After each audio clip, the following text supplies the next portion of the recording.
नमस्कार सभी को।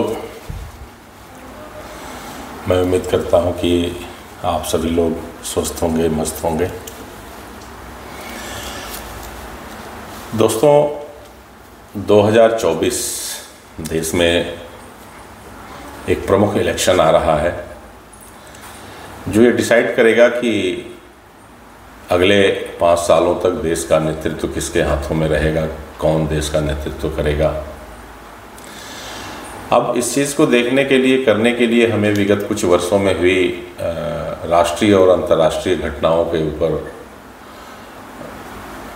फोकस करना पड़ेगा कि क्या क्या प्रमुख मुद्दे रहे हैं और पहले की सरकारें और मौजूदा सरकारें उन मुद्दों से कैसे अपने आप को उसमें डाली हैं, क्या निर्णय लिए हैं और आगे के लिए उनका रोड मैप क्या है।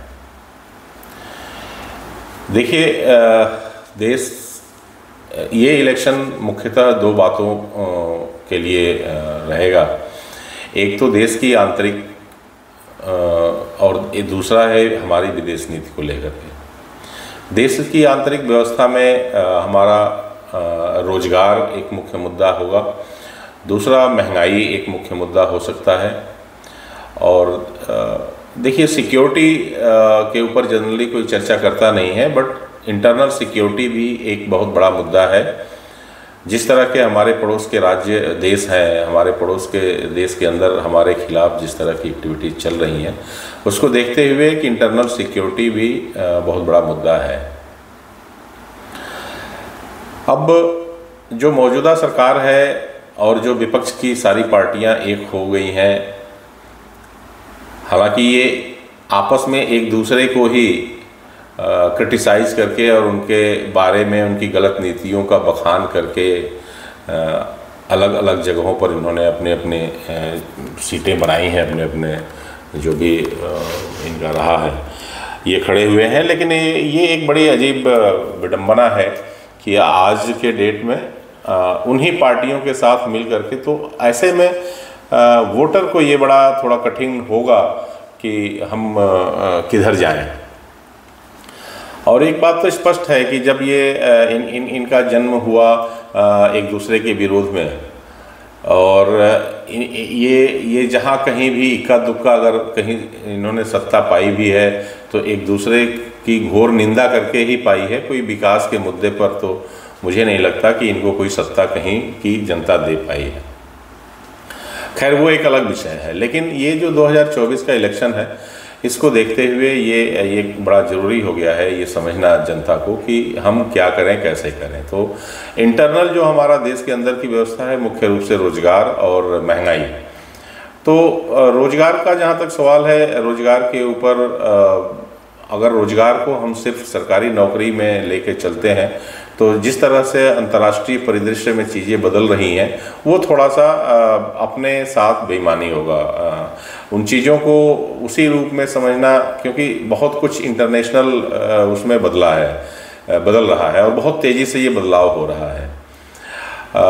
दूसरा है कि अगर क्या जो रोज़गार है वो सिर्फ सरकारी नौकरी लगना ही रोज़गार होता है, या इसके अलावा भी रोज़गार के और भी हमारे पास उसके लिए भी और भी दरवाजे खुल रहे हैं या खुले हैं। देखिए, देश की बहुत कम ऐसी जनसंख्या आबादी है जो सरकारी नौकरी में, और जो हमारा संविधान का ढांचा है, जो आरक्षण आधारित ढांचा है, वो हमें उस व्यवस्था को भी ध्यान में रखना पड़ेगा। जो हमारे संविधान में डॉक्टर भीमराव अंबेडकर जी ने बनाया है, उस व्यवस्था को भी हमें चलाना ही पड़ेगा। ऐसा नहीं है कि सब कुछ बदल रहा है तो आप आरक्षण ख़त्म कर देंगे और सारी चीज़ें चलेंगी। तो आरक्षण के दायरे में रहते हुए वो सारे हमारे जो संविधान में लिखा गया है, उन बातों को देखते हुए, करते हुए रोजगार को बढ़ाना एक मुख्य जो है वो उद्देश्य है।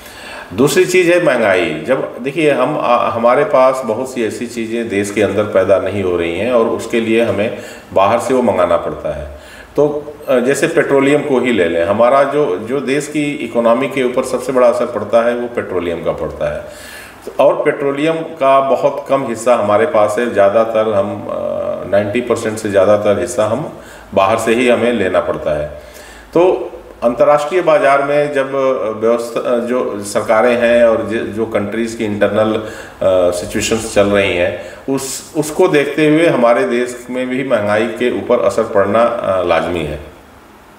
अब ऐसी सिचुएशन में कोई ये कह दे कि हमारे टाइम में इतने का डीजल मिलता था, इतने का पेट्रोल मिलता था, इतने का गैस मिलता था, और फिर दूसरा पक्ष ये कहे कि हमने ये किया, ये कोई मतलब नहीं है। ये जितने भी इससे संबंधित रेट्स बढ़ रहे हैं या वो हो रहा है, ये सारा कुछ जो है वो अंतर्राष्ट्रीय मार्केट की वजह से ऐसा हो रहा है। हाँ, हम अपनी इकोनॉमी को चेक करने का जो मेन पैरामीटर है, जहाँ हमारे यहाँ $1 जो है वो आज के डेट में 82-83 रुपीज़ का है, जो अंतर्राष्ट्रीय व्यापार के लिए यूज हो रहा है। और वहीं आपको अगर बहुत कुछ समझना है तो मैं पड़ोसी देश पाकिस्तान की बात करता हूं कि वहां के आप देख लीजिए डॉलर जो है वो 300 के आसपास या 300 से प्लस हो जाता है। तो हमारे पैसे की जो मजबूती है वो इससे दर्शाती है कि हमारा यहाँ जो महंगाई दर है वो बाकी के देशों के मुकाबले बहुत ही कंट्रोल्ड है। दूसरी बात आती है हमारी आंतरिक सुरक्षा की। पिछले कुछ सालों से शायद ही कहीं ऐसा हुआ होगा कि कहीं किसी धार्मिक स्थान के ऊपर बम ब्लास्ट हुआ हो या सामूहिक कहीं हत्याएं हुई हों, और या कहीं ऐसे दंगे फसाद हुए हों जो सरकार की सफलता और विफलता से उसको जोड़ा जा सके। तो ये आंतरिक सुरक्षा का भी एक मेन चीज़ है। तीसरी चीज़ मैं ये कहना चाहूँगा कि कुछ रोड मैप ऐसे तैयार हो रहे हैं, कुछ ऐसी चीज़ें मूलभूत ढांचागत परिवर्तन किए जा रहे हैं जो आने वाले समय में हमारे देश की इकोनॉमी को बहुत तेज़ी के साथ आगे बढ़ाएंगे। तो उसमें इन्वेस्टमेंट काफ़ी हो रहा है। बहुत से ऐसे सेक्टर्स हैं, कोर सेक्टर्स हैं। आप देखिए डिफेंस के लिए हमारे यहाँ जो हम बहुत कुछ डिपेंड करते थे बाहर के इंपोर्ट के ऊपर, वो हमारे यहाँ इंटरनल मैन्युफैक्चरिंग प्रोसेस स्टार्ट हो चुका है और बहुत सी चीज़ें अब हमारे यहाँ इंटरनल बन रही हैं और हम उसको एक्सपोर्ट भी कर रहे हैं। तो ये एक बहुत बड़ा ही मतलब अचीवमेंट है भारत के लिए।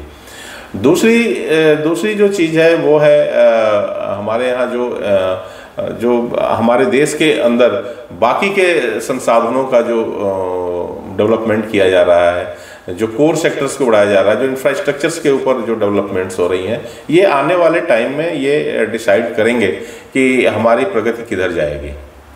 ये पीछे की भी सरकारें, मैं पिछले लास्ट 10 साल से पहले की भी अगर बात करूं तो उस समय भी ये सरकारें थीं, लेकिन क्या ये सब इतनी तेज़ी से हो रहा था? ठीक है, उन्होंने नींव बनाया होगा, मैं इस चीज़ को डिनाई नहीं कह रहा कि उन्होंने कुछ नहीं किया और यही सरकार सब कुछ कर रही है, लेकिन जो कमिटमेंट इस सरकार में दिख रहा है, जो सर्विस डिलीवरी का प्रोसेस इस सरकार में दिख रहा है, शायद पीछे की सरकारें उस रेशियो में नहीं कर पाई हैं।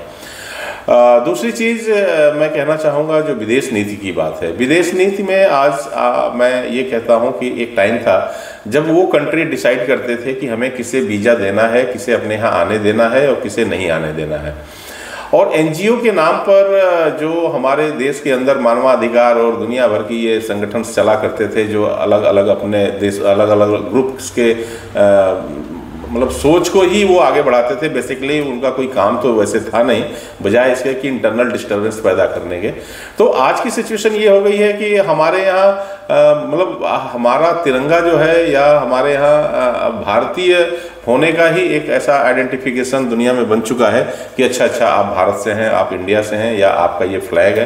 तो वही अपने आप में एक मैटर करता है। एक टाइम था जब दूसरे देश ये कहते थे कि हम आपको वीज़ा देंगे और नहीं देंगे, आज ही वो हमारे आगे हाथ जोड़ के खड़े हैं कि आप हमारे यहाँ कब आएंगे। तो ये मूलभूत जो परिवर्तन हुए हैं, ये एक बड़ा रिमार्केबल चीज़ है और बड़ा ही एक आने वाले टाइम में ये माइलस्टोन सेट करेगा। और आज बात होने लगी है इंटरनेशनल में पावर बैलेंस के अलावा इकोनॉमिक बैलेंस का, जिसमें जो मतलब बहुत तेज़ी से बढ़ती हुई इकोनॉमी जो भारत की है। आज देखिए, मैं अंतर्राष्ट्रीय व्यापार में भी मैं लगा हुआ हूँ, मैं बाहर से चीज़ों को इंपोर्ट करता हूँ। तो मैं देख रहा हूँ कि हमारा जो मेन, जो हमारे लिए ही नहीं पूरे दुनिया के लिए जो मेन प्रॉब्लम्स बना हुआ था देश चाइना, आज वो भी सोचने पर मजबूर हो गया है कि हमारी सारी जो सत्ता है इकोनॉमी की वो छीनती जा रही है, वो सारा वो शिफ्ट हो रहा है भारत के पास। तो ये सारा जो रोड मैप, ये जो सारी चीज़ें बनी हैं वो ऐसे रातों रात नहीं बन गई हैं। इसके लिए एक बहुत बड़ा सिस्टम काम किया है और इसके ऊपर वर्किंग किया है। अब दूसरी बात आती है कि ठीक है, ये देश है, देश रहेगा, लोग आते जाते रहेंगे, लेकिन लोग आते जाते तो रहेंगे, लेकिन क्या इसी भावना के साथ वो लोग, उनके अंदर इतनी क्षमता, इतनी कैपेबिलिटी दिख रही है कि वो इन चीज़ों को करेंगे? एक दौर था जब कन्याकुमारी से कश्मीर तक जाने में लोगों को एक लिस्ट बनाना पड़ता था कि किन किन जगहों पर हम जाएंगे और किन किन जगहों पर सुरक्षा कारणों से नहीं जा पाएंगे। आज वो स्थिति नहीं है कमोबेश। तो जब ये स्थिति नहीं है तो ये स्थिति कैसे बन गई है और पहले क्यों नहीं थी? आज हमारे सो कॉल्ड कहे जाने वाले युवा नेता कभी बाइक रैली, कभी ऐसे रैली निकाल रहे हैं, जाके जम्मू कश्मीर में बर्फ़ में खेल रहे हैं। क्या आज से कुछ साल पहले जम्मू कश्मीर में ये स्थिति थी कि इतने वीवीआईपीज़ को सिक्योरिटी अलाउ कर दे कि आप जाइए और घूमिए?